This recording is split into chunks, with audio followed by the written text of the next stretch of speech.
Hi everyone, welcome back to Maximum Attack Rallying. It's another week and another vlog.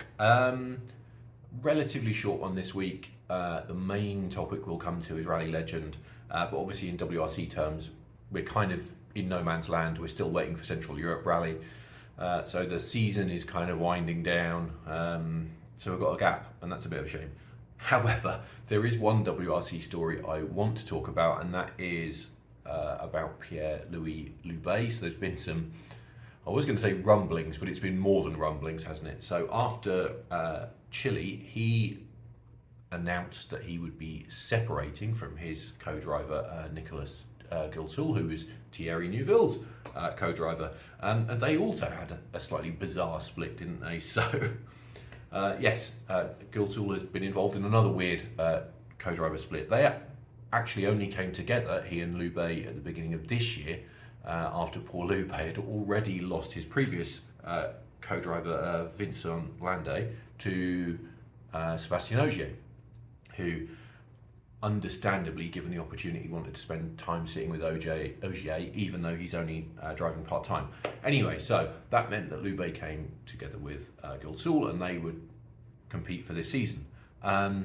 Now, strangely, after a crash in Chile, they have obviously decided that they can't work together. We don't know the full details of this, and I suspect we will never know the full details of this, but it seems that there was some kind of miscommunication, and that led to this crash, and they have decided that they can't work together.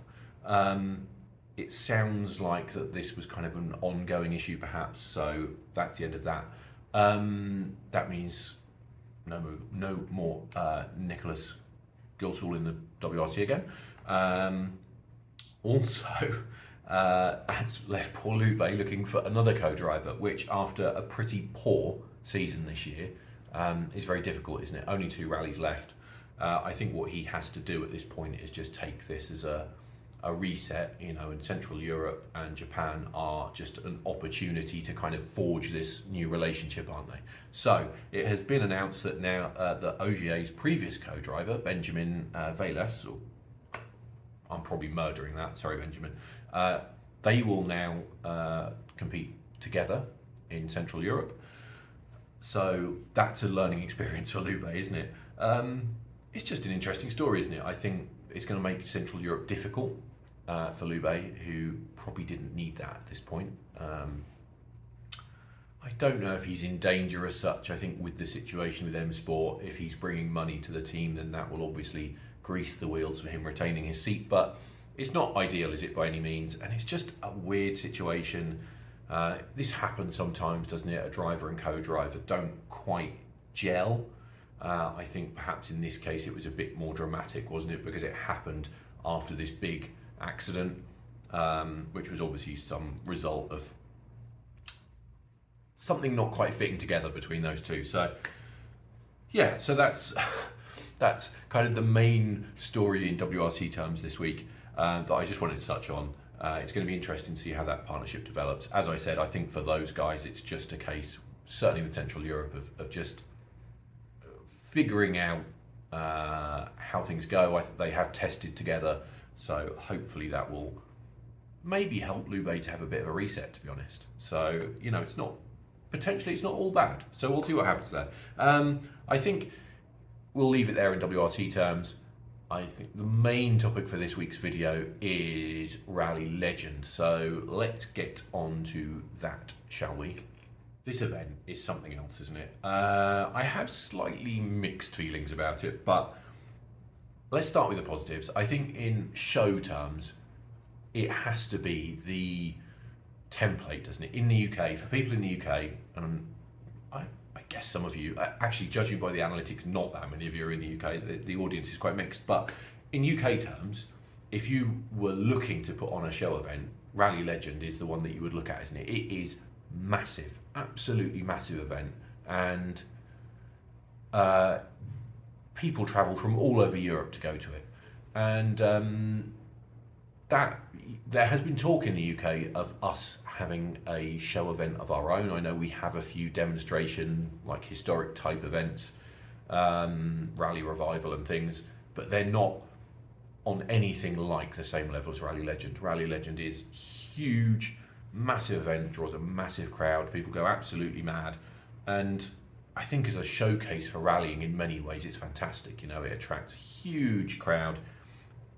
Danny Sordo was there, Andrea Adamo was there, you know, there was loads of Subarus there, you know, it attracts incredible entries in car terms, cars from every era you can imagine. You know, there's historic cars dating back to the 60s right through to the latest WRC type machinery. Jari-Matti Latvala was there this year driving a Rally 1 Yaris. So in car terms it's incredible, absolutely incredible. And if the UK could have something that captured, you know, 50% of that, I think that would be a massive win.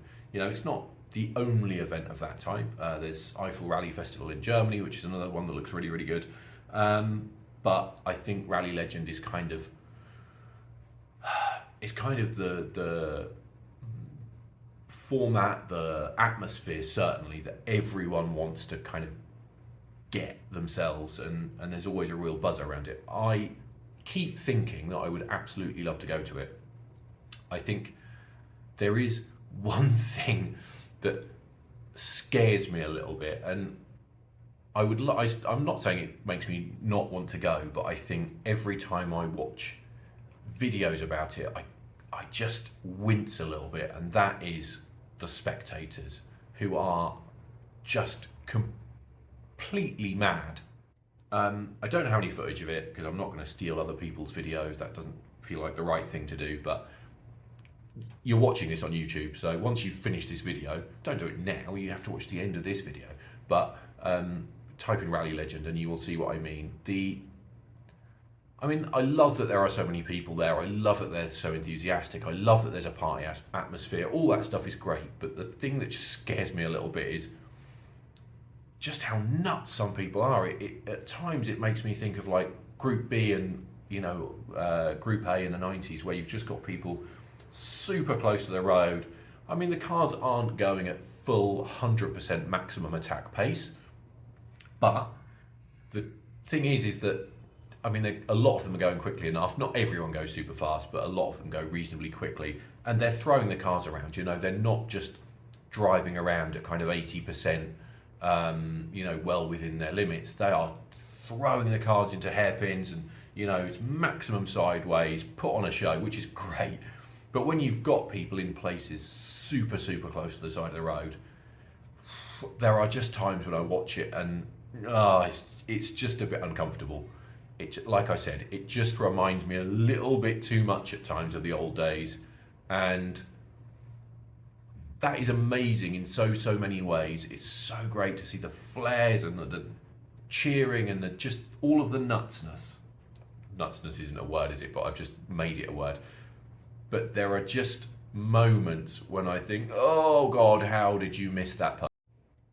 And that scares me a bit. You know, it's a great event, but it only takes one little moment, doesn't it? Someone to just throw the car in a little bit too hard, to just try and do too big of a slide, and they could end up in... It doesn't bear thinking about, does it? You don't want to see a situation where a car ends up in amongst the crowd, and that just worries me a little bit. It really does. We don't want to see that happen, because if things like that start happening at those types of events, you then have to start bringing in extra crowd control. You know, the spectators end up miles and miles away from the road, and it just ends up being a little bit too stale, and we lose some of that atmosphere. So I know things are different on the continent. I know in Italy and Spain and places they have a slightly different approach to health and safety that we perhaps have in the UK, where we have, I would argue, some of the best spectator control and most stringent spectator control in the world. Their approach is a little bit different, and you know, we see it on proper rallies, don't we? Poland lost its spot on the WRC calendar because of its spectator control, and once you get to competitive FIA level, that isn't acceptable.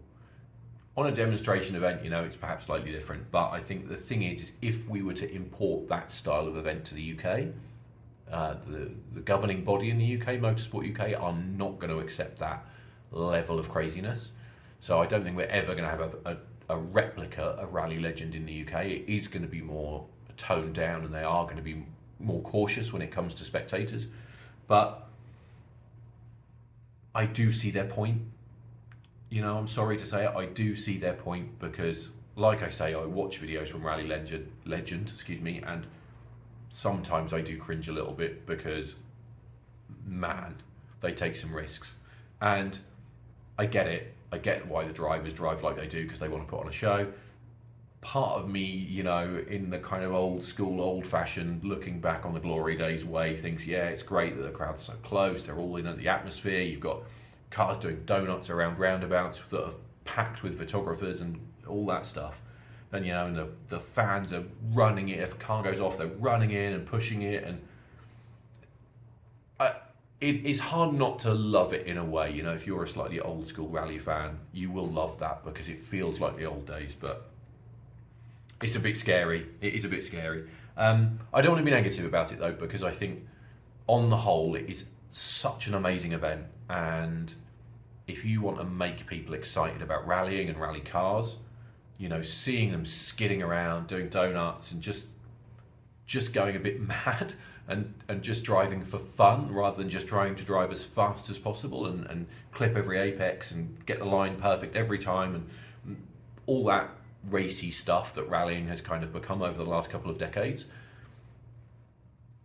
Seeing them just do the opposite and just throw the cars around and be sideways and just driving for fun is incredible. You know, we see such a brilliant mix of cars from every era. You've got, you know, stuff that I love, Group A and kit cars and all that sort of thing. You've got mad old Fiats and stuff from, you know, Lancias and all the older stuff which people love. Group B cars, more recent WRC cars. It's a great mix, and it shows all, you know, all the great things about the sport. So from that perspective, I really love it. And I think showcase demo events definitely have a place. I know some people aren't a fan of the whole donuts around a roundabout deal. They see it as not being proper rallying, and I get that. And I can see why on a proper rally, you might not want to see cars having to do a donut around a roundabout or a barrel or something. But I think in an event like Rally Legend, absolutely fine. You know, it isn't about competitive. It's not about being proper. It's just about having a laugh and showcasing how cool the cars are and how cool the atmosphere is and all that stuff. So,